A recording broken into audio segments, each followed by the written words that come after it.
Once again, welcome to my OIT channel. So, ഇന്നത്തെ വീഡിയോയിൽ ഞാൻ കുറച്ച് സ്പീക്കിംഗ് ടിപ്സ് ആയിട്ടാണ് വന്നിരിക്കുന്നത്. അതായത് കുറച്ച് റീഅഷുറൻസ് ഫ്രേസസ്, അതുപോലെ തന്നെ നമ്മളൊരു സെൻറ്റൻസ് നിർത്തി കഴിയുമ്പോൾ ചോദിക്കേണ്ട കുറച്ച് ഫ്രേസസ് എന്തൊക്കെയാണെന്ന് ചിലർക്ക് കുറച്ച് കൺഫ്യൂഷൻസ് ഉണ്ടായിരിക്കും അല്ലേ. അതിനെക്കുറിച്ച് നമുക്കൊരു ചെറിയൊരു വീഡിയോ കാണാം. ഇപ്പം എക്സാമ്പിൾ, നമ്മളൊരു റോൾ പ്ലേ സ്റ്റാർട്ട് ചെയ്ത് കഴിഞ്ഞിട്ട് നമ്മളിപ്പോൾ ഒരു കുറച്ച് ക്വസ്റ്റ്യൻസ് ഒക്കെ ചോദിക്കുകയാണ്. ആദ്യത്തെ എക്സാമ്പിൾ ഇപ്പോൾ ഒരു ഡിസ്ചാർജ് പ്രോസസ്സിനുള്ളൊരു പേഷ്യൻ്റ് നമ്മൾ ചെല്ലുമ്പോൾ തന്നെ നമ്മൾ ആദ്യമേ പേര് ചോദിച്ചു വെച്ചിട്ടുണ്ട്. അപ്പോൾ ഇപ്പോൾ ജോർജ് എന്നാണെന്നുണ്ടെങ്കിൽ, hello good morning George, I am so and I came here to explain you regarding the discharge process, are you okay with that or are you happy with that എന്നൊക്കെ നമ്മൾ ചോദിക്കുന്നുണ്ട്. അപ്പം നമ്മൾ അവിടെ ചൂസ് ചെയ്യേണ്ട ഒരു വേർഡാണ് are you happy with that, അല്ലെങ്കിൽ do you know about your discharge today എന്ന് നമുക്ക് ചോദിക്കാം. അത് കഴിഞ്ഞിട്ട് പിന്നെ നമ്മൾ ഡിസ്ചാർജ് പ്ലാൻ ആണ് പറയാൻ പോകുന്നത്. അപ്പം നമുക്ക് പറയാം, I would like to explain you some of the post discharge care, is it okay for you or is it the right time to explain you, അങ്ങനെ നമുക്ക് വേണമെങ്കിൽ ഒരു ഫ്രേസ് യൂസ് ചെയ്യാം. അതുപോലെ തന്നെ നമ്മൾ പറഞ്ഞു വരുമ്പോഴത്തേക്കും എന്തെങ്കിലും ഒരു വൂണ്ട് കെയറോ അങ്ങനെ എന്തെങ്കിലും ഒരു കാര്യമാണെന്നുണ്ടെങ്കിൽ അത് അറിയാമോ നമുക്ക് ചോദിക്കണം. ചിലപ്പം അവിടെ കൊടുത്തിരിക്കുന്ന ഫൈൻഡ് ഔട്ട് അല്ലെങ്കിൽ explore whether patient knows about wound care അങ്ങനെ എന്തെങ്കിലും ആണെന്നുണ്ടെങ്കിൽ നമുക്ക് ചോദിക്കും, do you have any idea about the wound care, what you are going to do after discharge എന്ന് വളരെ സിമ്പിളായിട്ട് do you have any idea about the wound post discharge wound care എന്ന് നമുക്ക് ചോദിക്കാം. അപ്പോൾ പേഷ്യൻ്റ് അറിയില്ല എന്ന് പറയുകയാണെന്നുണ്ടെങ്കിൽ നമ്മൾ എന്ത് ചെയ്യണം, no need to worry, I will explain you in detail എന്ന് നമുക്ക് പറയാം. ഇനി ഇതിങ്ങനെ പറഞ്ഞു പോകുന്ന വഴിക്ക് തന്നെ പേഷ്യൻ്റ് ചോദിക്കുക, are you getting my point, are you getting my point, is it clear for you, am I clear to you, is there anything you want me to explain. ഇങ്ങനത്തെ ക്വസ്റ്റ്യൻസ് ഒക്കെ നമുക്ക് ഏത് ക്വസ്റ്റ്യൻ്റെ കൂടെയും ഏത് ടാസ്കിൻ്റെ കൂടെയും നമുക്ക് ലാസ്റ്റ് ചോദിക്കാം. പക്ഷേ അതിൽ തന്നെ ഹൗ ഡസ് ദാറ്റ് സൗണ്ട് എന്നുള്ള ഒരു ഫ്രേസസ് നിങ്ങൾക്ക് പരിചയമുണ്ടായിരിക്കും. സോ ഈ ഒരു ഫ്രേസ് നമ്മൾ യൂസ് ചെയ്യുമ്പോൾ ഒത്തിരി ശ്രദ്ധിക്കേണ്ടതുണ്ട്. ഹൗ ഡസ് ദാറ്റ് സൗണ്ട് നമുക്ക് എപ്പോഴും യൂസ് ചെയ്യാൻ പറ്റത്തില്ല. നമ്മളിപ്പോൾ എന്തെങ്കിലും ഒരു കാര്യം എക്സ്പ്ലെയിൻ ചെയ്തു, അത് കുറച്ച് എഫേർട്ട് എടുത്ത് അവർ ചെയ്യാനുള്ള കാര്യമാണ്. ആ സ്ഥലത്ത് നമുക്ക് ഹൗ ഡസ് ദാറ്റ് സൗണ്ട് ചോദിക്കാം. അതുപോലെ തന്നെ നമ്മളൊരു സജഷൻ പറയുവാണ്, അപ്പോൾ ആ ഒരു സജഷൻ കറക്റ്റാണോ, അത് നിങ്ങൾക്ക് എങ്ങനെയാണ് തോന്നുന്നത്, അതിനും നമുക്ക് ഹൗ ഡസ് ദാറ്റ് സൗണ്ട് ചോദിക്കാം. ഇപ്പം നമ്മൾ പറയുവാണ്, after going home it is essential for you to wash the affected area with a soap solution as well as apply the antiseptic solution, and you can cover the wound with a gauze എന്നൊക്കെ നമ്മൾ എന്തെങ്കിലുമൊക്കെ ഒരു കാര്യം പറഞ്ഞു കൊടുക്കുകയാണ്. നമുക്ക് ചോദിക്കാം how does that sound ചോദിക്കാം, നിങ്ങൾക്ക് അത് ചെയ്യാൻ പറ്റുമോ, do you think you can do that എന്നുള്ളതിൻ്റെ ഒരു സെയിം ഒരു സ്റ്റാൻഡർഡൈസ്ഡ് ഫ്രേസാണ് ഇതെന്ന് പറയും. ഇപ്പം നമ്മൾ വേറൊരു സജഷൻ പറയുവാണ്, അതായത് ഇപ്പം നമ്മൾ പറയാണ്, after 5 minutes the doctor will come and will examine your baby, he will provide you the exact diagnosis as well as further treatment, how does that sound എന്ന് നമുക്ക് പറയാം. അതായത് നമ്മളൊരു സജഷൻ പറയുവാണ്, ഇനിയിപ്പോൾ ഡോക്ടർ വരും, ചെക്ക് ചെയ്യും, അത് കഴിഞ്ഞിട്ടാണ് ബേബിയുടെ കാര്യങ്ങളെക്കുറിച്ചൊക്കെ ഡീറ്റെയിൽ ആയിട്ട് നിങ്ങൾക്ക് പറഞ്ഞു തരും, അത് ഓക്കെ അല്ലേ, അങ്ങനെ നമുക്ക് ഹൗ ഡസ് ദാറ്റ് സൗണ്ട് ചോദിക്കാം. പക്ഷെ നമ്മളൊരു എക്സ്പ്ലനേഷൻ ചെയ്ത് കൊടുത്തു കഴിഞ്ഞിട്ട്, അതായത് ഇപ്പം upon my examination I can tell you that you have urticaria, how does that sound നമുക്ക് ഒരിക്കലും അവിടെ ചോദിക്കാൻ പറ്റില്ല. സോ അതാണ് ഡിഫറൻസ് എന്ന് പറയുന്നത്. നമുക്ക് എപ്പോഴും ആ ഒരു ഫ്രേസസ് എല്ലായിടത്തും ഒരുപോലെ യൂസ് ചെയ്യാൻ പറ്റില്ല, ബട്ട് സിറ്റുവേഷൻസ് അനുസരിച്ച് മാത്രമേ യൂസ് ചെയ്യാവുള്ളൂ. അതിൽ ഒരേ ഒരു വ്യത്യാസം എന്ന് പറയുന്നത് ഈ ഹൗ ഡസ് ദാറ്റ് സൗണ്ട് മാത്രമേ ഉള്ളൂ. അത് മാത്രം നിങ്ങൾ ജസ്റ്റ് ഒന്ന് ഓർത്തിരിക്കുക. ഇനി ഇതുപോലെ തന്നെ നമ്മളിങ്ങനെ പറഞ്ഞു പോകുമ്പം നമ്മളിപ്പം എക്സാമ്പിൾ അവിടെ കൊടുത്തിട്ടുണ്ട്, അവർ റെസിസ്റ്റ് അല്ലെങ്കിൽ വാൺ എന്ന് പറഞ്ഞു കൊടുത്തിട്ടുണ്ട്. അപ്പോൾ ഈ രണ്ട് വേർഡ് നിങ്ങൾ എഴുതി പഠിച്ചു വെക്കുക. റെസിസ്റ്റ് എന്ന് പറഞ്ഞാൽ എന്താണ്, ഒരു കാര്യം നമ്മൾ ചെയ്യരുതെന്ന് പറയണം. വാൺ എന്ന് പറഞ്ഞാലും അത് ചെയ്യരുതെന്നാണ് ഞാൻ പറയുന്നത്. അപ്പോൾ റെസിസ്റ്റ് എപ്പോഴും വരുന്നത് എങ്ങനെയാണെന്ന് വെച്ചിട്ടുണ്ടെങ്കിൽ, could you please explain me what is my diagnosis, അല്ലെങ്കിൽ could you please prescribe me any medication for my condition, അങ്ങനെയൊക്കെ പേഷ്യൻ്റ് ചോദിക്കുമ്പോഴാണ് നമ്മൾ റെസിസ്റ്റ് എന്നുള്ള ഒരു സംഭവം വരുന്നത്. ഇതിൽ വേറെ ഒരു ഇമ്പോർട്ടൻസ് എന്ന് വെച്ചിട്ടുണ്ടെങ്കിൽ, ഈ റെസിസ്റ്റും വേർഡിനും തൊട്ട് മുമ്പായിട്ട് ആസ്ക് അബൌട്ട് കൺസേൺ അല്ലെങ്കിൽ find out patient has any concern എന്നുള്ളൊരു സംഭവം കൊടുത്തിട്ടുണ്ടായിരിക്കില്ല. അത് ട്രിക്കി ക്വസ്റ്റ്യൻ പേപ്പേഴ്സിൽ നിങ്ങൾക്ക് കണ്ടുപിടിക്കാൻ പറ്റും. അപ്പോൾ ഇങ്ങനെ കൊടുത്തിട്ടില്ലാത്ത സിറ്റുവേഷൻസിൽ അത് നിങ്ങൾ പർപ്പസ്ഫുള്ളി ചോദിച്ചിരിക്കണം. കാരണം അതിൻ്റെ ബാലൻസ് വായിച്ചു നോക്കുമ്പോൾ നിങ്ങൾക്ക് മനസ്സിലാവും, ഇതിന് മുമ്പ് ഒരു ക്വസ്റ്റ്യൻ ചോദിച്ചില്ല എന്നുണ്ടെങ്കിൽ ഈ ഒരു ആൻസർ നമുക്ക് പറയാൻ പറ്റില്ല. അതായത് നമുക്ക് വാൺ ചെയ്യാനോ റെസിസ്റ്റ് ചെയ്യാനോ ഉള്ള കണ്ടന്റ് അവിടെ കാണത്തില്ല. അപ്പം നമ്മളവിടെ സ്റ്റക്കായി പോകും.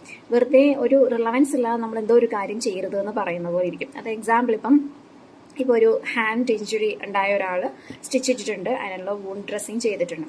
അപ്പോൾ നമ്മൾ സിമ്പിളായിട്ട് നെക്സ്റ്റ് കൊടുത്തിരിക്കുകയാണ് warn about swimming four the next few days എന്ന് പറഞ്ഞിട്ട്. ആ പേഷ്യൻറ്റ് സ്വിം ചെയ്യുന്ന ആളാണോ അതോ സ്വിമ്മിങ് ഇഷ്ടമുള്ള ആളാണോ എന്നൊന്നും നമുക്കറിയില്ല. അപ്പോൾ നമുക്ക് വെറുതെ പോയി സ്വിം ചെയ്യരുത് നമുക്ക് പറയാൻ പറ്റില്ല അല്ലേ. അതാണ് അതിൻ്റെ ഒരു ഡിഫറൻസ് എന്ന് പറഞ്ഞത്. അപ്പോൾ നമ്മൾ എന്ത് ചെയ്യണം? Do you have any other concern ചോദിക്കാം. അപ്പോൾ പേഷ്യൻറ്റ് പറയും yes sister, actually I am a professional swimmer. Is it okay to continue my swimming after few days എന്ന് ചോദിക്കുകയാണെന്ന് പറയാം. I'm really sorry to tell you that it is not advisable for you to go for swimming for first few weeks because it will lead to the moisture will lead to the infection എന്നൊക്കെ നമുക്ക് പറഞ്ഞിട്ട് explain ചെയ്യാം. അതുപോലെ തന്നെയാണ് resist എന്ന് പറയുന്നത്. Resist എപ്പോഴും വരുന്നത് ഞാനിപ്പോൾ പറഞ്ഞ പോലെ തന്നെ എന്തെങ്കിലും ആൻറ്റിബയോട്ടിക്സ് അല്ലെങ്കിൽ എന്തെങ്കിലും മെഡിക്കേഷൻ പ്രിസ്ക്രൈബ് ചെയ്ത് തരാമോ, or could you please tell me my diagnosis, അവിടെയൊക്കെ ആയിരിക്കും. അപ്പോൾ നമ്മൾ അവിടെയും ക്വസ്റ്റ്യൻ ചോദിക്കണം, do you have any concern. അപ്പോഴാണ് അവർ ചോദിക്കുന്നത്. അപ്പോൾ നമുക്ക് പറയാം, I M really sorry to inform you that I am not the right person to prescribe you any medication, but no need to worry. ആ ഒരു പോസിറ്റിവിറ്റിയും കൂടെ next കൊണ്ടുവന്നേക്കണം. but no need to worry, after your doctor's consultation he will explain you regarding the condition and he will prescribe you the medication. അതെന്താണോ സംഭവം നമ്മൾ ശരി positive റീഅഷുറൻസും കൂടെ കൊടുത്ത് മാത്രമേ നമ്മളത് എൻഡ് ചെയ്യാവുള്ളൂ. അതാണ് വേറൊരു ടെക്നിക്ക് എന്ന് പറയുന്നത്. പിന്നെ എന്നുള്ളതെന്ന് വെച്ചിട്ടുണ്ടെന്നുണ്ടെങ്കിൽ നമ്മുടെ ഏറ്റവും ലാസ്റ്റിലും നമ്മുടെ സിനാരിയോ അനുസരിച്ച് കൺക്ലൂഷൻസ് കുറച്ച് ഡിഫറെൻ്റ് ആയിട്ട് വരും. ചില സമയത്ത് നമുക്ക് കൺക്ലൂഡ് ചെയ്യാൻ പറ്റില്ല, അത് വരും വലിയ കണ്ടൻറ്റൊക്കെ ആണെന്നുണ്ടെങ്കിൽ. പക്ഷേ മാക്സിമം എൻ്റെ അഡ്വൈസ് എന്ന് പറയുന്നത് മാക്സിമം റോൾ പ്ലേ എൻഡ് ചെയ്യുക, നിങ്ങൾ കൺക്ലൂഷനിൽ എത്തിക്കുക. അപ്പം ആ ഒരു സ്പീഡിൽ തന്നെ എപ്പോഴും പോവുക. സോ യൂഷ്വലി നിങ്ങൾക്ക് അറിയാം, ഫസ്റ്റ് റോൾ പ്ലേ ചെറുതായിരിക്കും, സെക്കൻഡ് റോൾ പ്ലേ വലുതായിരിക്കും. അപ്പോൾ ഫസ്റ്റ് റോൾ പ്ലേയിൽ നിങ്ങൾ കുറച്ച് റിലാക്സ്ഡ് ആയിട്ട് ചെയ്തെന്ന് പറഞ്ഞാലും സെക്കൻഡ് റോൾ പ്ലേയിൽ നിങ്ങളത് കോൺഷ്യസ് ആയിട്ട് തന്നെ കുറച്ച് സ്പീഡപ്പ് ആയിട്ട് തന്നെ ചെയ്ത് നോക്കുക. അപ്പം കൺക്ലൂഷൻ വരുമ്പോൾ എല്ലാവർക്കും ഒരു കൺഫ്യൂഷൻ വരാറുണ്ട്, ഇതെങ്ങനെയാണ് കൺക്ലൂഡ് ചെയ്യേണ്ടത്. അപ്പം കോമൺ ആയിട്ടുള്ള കൺക്ലൂഷൻസ് ഒക്കെ എങ്ങനെയാണെന്ന് വെച്ചിട്ടുണ്ടെങ്കിൽ, നമുക്കിപ്പം എക്സാമ്പിൾ നമ്മളിപ്പോൾ ഹോം വിസിറ്റിന് പോവുകയാണെന്നുണ്ടെങ്കിൽ നമ്മളതൊരു പ്രൊസീജിയർ ചെയ്യാൻ വേണ്ടി പോവുകയാണെന്നുണ്ടെങ്കിൽ നമ്മൾ നെക്സ്റ്റ് പ്രൊസീജിയറിലേക്കാണ് ചെയ്യാൻ പോകുന്നതെങ്കിൽ നമുക്ക് പറയാം, if you don't have any other question may I proceed with this procedure തുടങ്ങാം. ഇനി നമ്മളൊരു എക്സ്പ്ലനേഷനോ ഒരു ഫോളോ അപ്പിന് വേണ്ടി പോയി, അതുകൊണ്ട് അത് തീർന്നു. അപ്പം നമുക്ക് അവിടെ എന്ത് ചെയ്യാൻ പറ്റും? നമുക്ക് പറയാം, so mister Joyce, thank you for allowing me to do the follow up of your surgery and I M really thankful for your time which you spend with me. അല്ലെങ്കിൽ സിമ്പിളായിട്ട് പറയുകയാണെന്നുണ്ടെങ്കിൽ, thank you for that valuable time which you spend with me. If you need any clarification or assistance please do not hesitate to contact with us, we are there to help you. അങ്ങനെ പറഞ്ഞ് നമുക്ക് end ചെയ്യാം. അത് സാധാരണ ഒരു home വിസിറ്റിൻ്റെ ending ആണ്. ഇനി നമ്മൾ ഒരു ക്ലിനിക്കൊക്കെ ആണെന്നുണ്ടെങ്കിൽ എന്തോ ഒരു കാര്യത്തിന് ഒരു അന്വേഷിക്കാൻ വേണ്ടി അവർ വന്നിരിക്കുകയാണ്, ആ ഒരു കോൺവെർസേഷൻ കഴിഞ്ഞ് അവർ പോവുകയാണെന്നുണ്ടെങ്കിൽ നമുക്ക് ഈ സെൻറ്റൻസ് തന്നെ പറയാം, so if you need any clarifications please don't hesitate to contact with us, this is our contact number എന്ന് പറഞ്ഞ് നമുക്ക് കോൺടാക്ട് നമ്പർ കൊടുക്കുന്ന പോലെ സിനാരിയോ ക്ലോസ് ചെയ്യാം. ഇനി അതുമല്ല, ഹോസ്പിറ്റലൊക്കെ ആണെന്നുണ്ടെങ്കിൽ ഒരു ഡിസ്ചാർജ് എക്സ്പ്ലനേഷനാണ് നമ്മൾ ചെയ്തുകൊണ്ടിരിക്കുന്നതെന്നുണ്ടെങ്കിൽ നമുക്ക് പറയാം, I hope I have clarified all your doubts. If you don't have any other question may I proceed with the discharge process. അത് നമുക്ക് ഡിസ്ചാർജ് പ്രൊസീജിയറിന് എല്ലാ എൻഡും അതുപോലെ തന്നെയായിരിക്കും. ഇനി ജസ്റ്റ് ഒരു ഇതൊന്നും അല്ലാതെ ഇപ്പം ഇൻ കേസ് വേറെ സിനാരിയോ എന്ന് വെച്ചിട്ടുണ്ടെങ്കിൽ നമ്മളിപ്പോൾ എമർജൻസി ഡിപ്പാർട്ട്മെൻറ്റൊക്കെ, ഒരു എമർജൻസി ഡിപ്പാർട്ട്മെൻറ്റ് അല്ലെങ്കിൽ ഹോസ്പിറ്റൽ വാർഡ് നമ്മളൊരു പ്രൊസീജിയർ ചെയ്ത് കഴിഞ്ഞു, നമ്മൾ ജസ്റ്റ് ഒരു സംഭവത്തിന് പോയി, ആ ഒരു പ്രൊസീജിയർ എല്ലാം കഴിഞ്ഞു നമ്മൾ പോവുകയാണ്. അപ്പോൾ ആ സിറ്റുവേഷൻ നമുക്ക് പറയാം, I hope I have clarified all your doubts. If you need any assistance please do not hesitate to call me, I will come and assist you. അത് നമ്മൾ സാധാരണ പറഞ്ഞ് നിർത്തുന്ന രീതിയിൽ. സോ ഇതൊക്കെയാണ് എൻഡിങ്, എങ്ങനെയാണ് നമ്മുടെ എൻഡ് ചെയ്യുന്ന ഫ്രേസസ് എന്ന് പറയുന്നത്. പിന്നെ നമ്മളെപ്പോഴും റീഅഷുറൻസ് ചെയ്യുമ്പോൾ എപ്പോഴും ശ്രദ്ധിക്കുക, അതായത് റീഅഷുറൻസ് ചെയ്യുമ്പോൾ ഇപ്പോൾ പേരൻസിൻ്റെ അടുത്തൊക്കെ ആണെങ്കിൽ നമുക്ക് ഒത്തിരി റീഅഷുറൻസ് ചെയ്യേണ്ടി വരും. അപ്പോൾ നമ്മൾ സ്റ്റാർട്ടിങ്ങിൽ തന്നെ ആ റീഅഷുറൻസ് എപ്പോഴും വേണം, അതിൻ്റെ മിഡിലിൽ ഒരു റീഅഷുറൻസ് വേണം, ഒരു എൻഡിങ്ങിലും ഒരു റീഅഷുറൻസ് എപ്പോഴും ശ്രദ്ധിക്കുക. ഓക്കെ, നിങ്ങൾ പേരൻസിനടുത്ത് സംസാരിക്കുകയാണെങ്കിൽ എമർജൻസി ഡിപ്പാർട്ട്മെൻറ്റിലുള്ള പേഷ്യൻസ് സംസാരിക്കുകയാണെങ്കിൽ, അതല്ലാതെ സാധാരണ രീതിയിലൊരു പേരൻറ്റ് അല്ലെങ്കിൽ ഒരു പേഴ്സണായിട്ട് തന്നെ ഡയറക്റ്റായിട്ട് നിങ്ങൾ സംസാരിക്കുവാണ്, അവിടെ ആദ്യം ഒരു റീഅഷുറൻസ്, ലാസ്റ്റ് ഒരു റീഅഷുറൻസ്, അത് മാത്രം മതി. എന്തെങ്കിലും പക്ഷേ ഒരു കണ്ടീഷൻ അല്ലെങ്കിൽ എന്തെങ്കിലും ഒരു കൺസേണോട് കൂടി ആയിരിക്കുമല്ലോ നമ്മൾ എപ്പോഴും പേഷ്യൻറ്റ് സംസാരിക്കുന്നത്. എപ്പോഴും എല്ലാ റോൾ പ്ലേയിലും ഒരു കൺസേൺ ഉണ്ടായിരിക്കും. അപ്പോൾ അവിടെ റീഅഷുറൻസ് ഒത്തിരി ഇമ്പോർട്ടൻ്റ് ആണ്. പക്ഷേ പേരൻ്റ് അടുത്ത് സംസാരിക്കുമ്പോഴും ആക്റ്റീവ് പേഷ്യൻ്റ് ഇൻ എമർജൻസി ഡിപ്പാർട്ട്മെൻറ്റിലും നമ്മൾ കുറച്ചേറെ റീഅഷുറൻസ് കൊടുക്കാൻ വേണ്ടി ശ്രദ്ധിക്കുക. ബാക്കിയുള്ളതൊക്കെ ഓക്കെ, കുഴപ്പമില്ല. ബട്ട് എല്ലാ റോൾ പ്ലേക്കാളിലും ഏറ്റവും ലാസ്റ്റ് ഒരു കൺക്ലൂഷൻ സെൻറ്റൻസിൻ്റെ അവിടെ റീഅഷുറൻസ് എപ്പോഴും കൊടുക്കണം. I'm reassuring you that if you follow all my advices your problem will resolve soon. ആ ഒരു സിമ്പിൾ സെൻറ്റൻസ് ഒന്ന് കൊടുക്കുകയാണെങ്കിൽ എപ്പോഴും നമുക്ക് നല്ലതായിരിക്കും. കാരണം എന്താണെന്ന് വെച്ചിട്ടുണ്ടെങ്കിൽ എല്ലാവരുടെയും ടോൺ ഒരു സോഫ്റ്റ് ടോൺ ആയിരിക്കണമെന്നില്ല. ചിലർക്കൊക്കെ ഹാഷ് വോയിസ് കാണും. അപ്പോൾ അവർക്കൊക്കെ ഒന്ന് ആക്ട് ചെയ്ത് സംസാരിക്കാൻ ബുദ്ധിമുട്ടുണ്ടായിരിക്കും. ഓക്കെ, ഈ റോൾ പ്ലേക്ക് വേണ്ടി ആ ഒരു സൗണ്ട് വോയിസ് മോഡുലേഷൻ വരുത്താൻ കുറച്ച് ബുദ്ധിമുട്ടുണ്ടായിരിക്കും. എക്സാമ്പിൾ ഇപ്പം നമ്മൾ ഒരു പേരൻ്റെ അടുത്ത് സംസാരിക്കുവാണ്. പേരൻറ്റ് സംസാരിക്കുമ്പം പേരൻറ്റ് പറയുവാണ് കൊച്ചിന് ഒത്തിരി പെയിൻ ഉണ്ട്, ഒത്തിരി സഫർ ചെയ്യുന്നുണ്ട് എന്ന് പറയുമ്പോൾ നമ്മൾ ഓട്ടോമാറ്റിക്കായിട്ട് എങ്ങനെ പറയണം? Oh, I M really sorry to know that your baby has severe pain but no need to worry, I M here to help you. ആ ഒരു ടോൺ നമുക്ക് സംസാരിക്കാം. പക്ഷെ ചിലർക്ക് ആ സൗണ്ട് വരണമെന്നില്ല. അപ്പോൾ ചിലരെങ്ങനെ പറയും? I am really sorry to know that your baby has pain, but don't need to worry, I am here to help you. ഇതിൽ മോഡുലേഷൻ ഇല്ല, ബട്ട് സെൻറ്റൻസ് കൺസ്ട്രക്ഷൻ മാത്രമേ വരുന്നുള്ളൂ. അപ്പം ഇങ്ങനെയുള്ള ബുദ്ധിമുട്ടുള്ളവർക്ക് ആ ഒരു മോഡുലേഷൻ വരുത്താതെ തന്നെ നമുക്കൊരു ബി സ്കോർ എങ്ങനെ കിട്ടണമെന്ന് വെച്ചിട്ടുണ്ടെങ്കിൽ നമ്മൾ പൊളൈറ്റ് ആയിട്ടുള്ള ഇങ്ങനത്തെയൊക്കെ ഫ്രേസസ് യൂസ് ചെയ്യാം. No need to worry, I M here to help you. അതുപോലെ തന്നെ your baby is in our safe hands, so no need to worry. Modulation ഒത്തിരി വന്നില്ലെങ്കിലും കുഴപ്പമില്ല, നിങ്ങൾ പൊളൈറ്റായിട്ട് സംസാരിച്ചാൽ മതി. ഒത്തിരി ഹാർഷായിട്ട് അതായത് സംസാരിക്കുമ്പം നമ്മൾ ഡിമാൻഡിങ് വേർഡ്സ് പറയുമ്പോൾ അത് കുറച്ചും കൂടി ഹാർഷാകും. സോ അതുകൊണ്ടാണ് ഞാൻ എപ്പോഴും പറയുന്നത്, ജസ്റ്റ് നിങ്ങൾ ആ ഒരു പൊളൈറ്റ്നെസ്സോട് കൂടി എപ്പോഴും സംസാരിക്കും. ഇപ്പം നമ്മൾ എൻഡ് ചെയ്യുമ്പോഴാണെങ്കിലും സെൻറ്റൻസസ് കൺസ്ട്രക്ഷൻസ് ചെയ്യുമ്പോഴാണെങ്കിലും it is advisable for you to, it is advisable for your baby to, it is suggestive for you to, please try to do that. ഇപ്പം ഡോണ്ട് എന്ന് പറഞ്ഞതിന് പകരം പ്ലീസ് ട്രൈ ടു അവോയ്ഡ് എന്നൊക്കെ നമുക്ക് പറയാം. പിന്നെയുള്ള phrases എന്ന് വെച്ചിട്ടുണ്ടെങ്കിൽ നമ്മൾ സാധാരണ പോലെ തന്നെ ഞാനിപ്പോൾ പറഞ്ഞ പോലെ തന്നെ R you okay with that, is it okay, ഇതൊരിക്കലും റിപ്പീറ്റഡ് ആയിട്ട് വരാതിരിക്കാൻ നോക്കുക. പറഞ്ഞ ഒരു ഫ്രേസസ് ഒരിക്കലും റിപ്പീറ്റ് ചെയ്യാതിരിക്കാൻ നോക്കുക. Okay, is it clear for you, am I clear for you, is there anything to be clarified.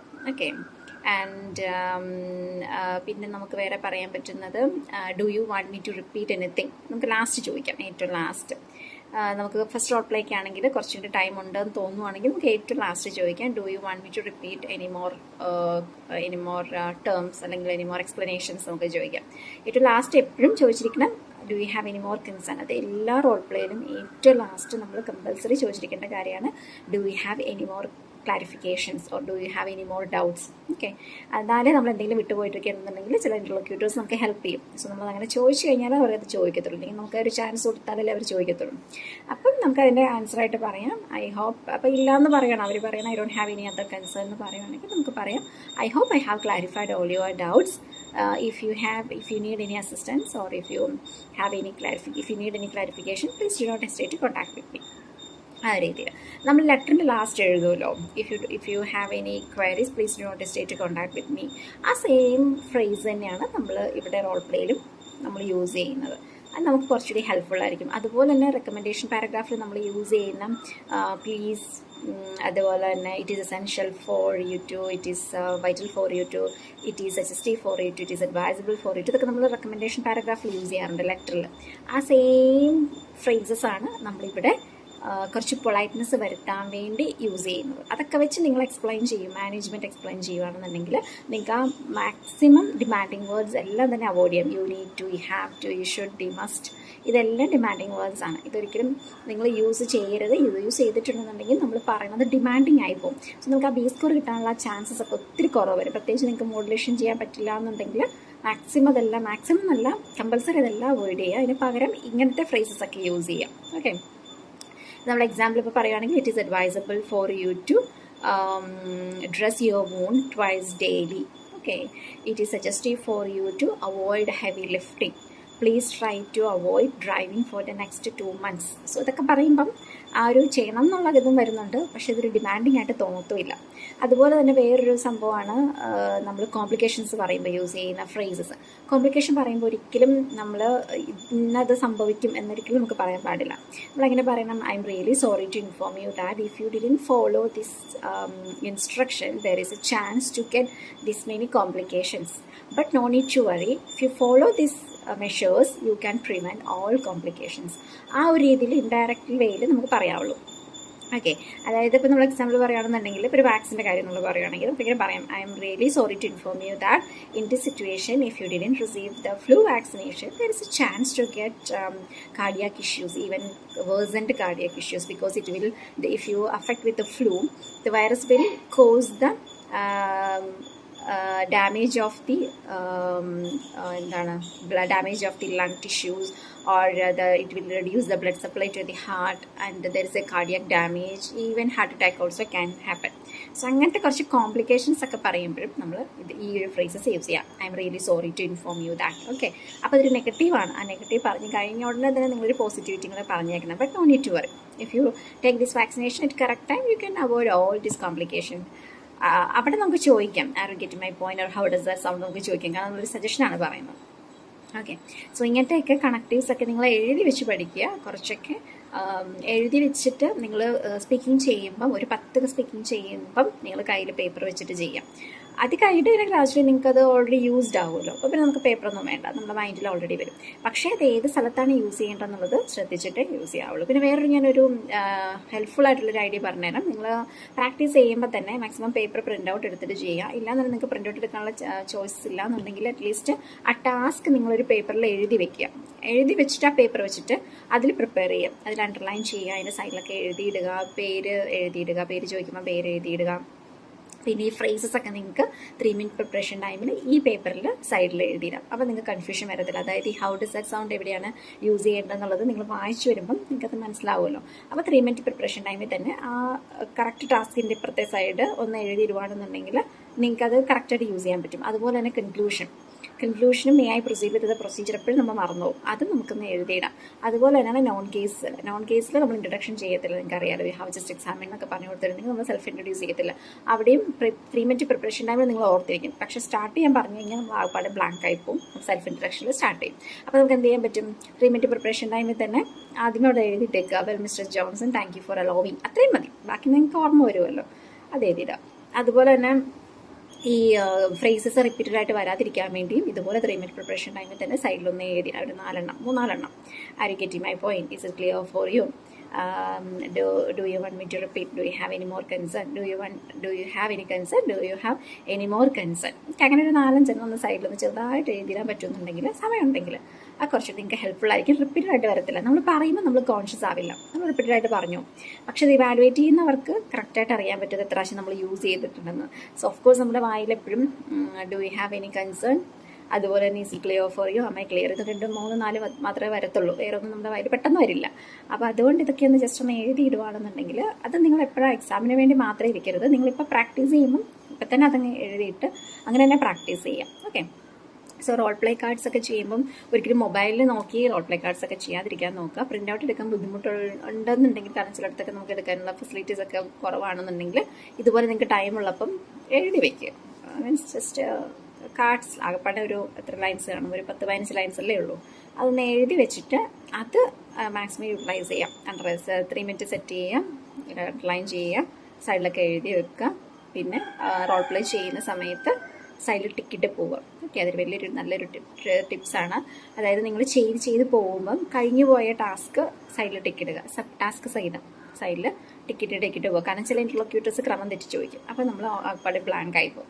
അത് അവോയ്ഡ് ചെയ്യാൻ വേണ്ടി നമ്മൾ കഴിഞ്ഞതെല്ലാം സൈഡിൽ ടിക്കറ്റ് പോകുകയാണെന്നുണ്ടെങ്കിൽ നമുക്ക് ഏകദേശം അറിയാൻ പറ്റും, ഓക്കെ ഇനി എന്തൊക്കെയാണ് ബാലൻസ് ഉള്ളത്. ഇൻ കേസ് അവർ ക്രമം തെറ്റിച്ച് ലാസ്റ്റ് ക്വസ്റ്റ്യൻ ചോദിച്ചെങ്കിൽ നമ്മൾ അതിന് ആൻസർ വേണം പറയാൻ വേണ്ടി, എന്നിട്ട് വേണം നമ്മൾ ഇതിലേക്ക് വരാൻ വേണ്ടി. അപ്പോൾ അതൊക്കെ വരുമ്പോൾ നമുക്ക് കൺഫ്യൂഷനായി നമ്മൾ സ്റ്റക്കായി പോകും. ഒരു ലോങ് ഗ്യാപ്പ് വന്നിട്ടുണ്ടെങ്കിൽ നമ്മുടെ മാർക്കിന് അത് അഫക്റ്റ് ആവും.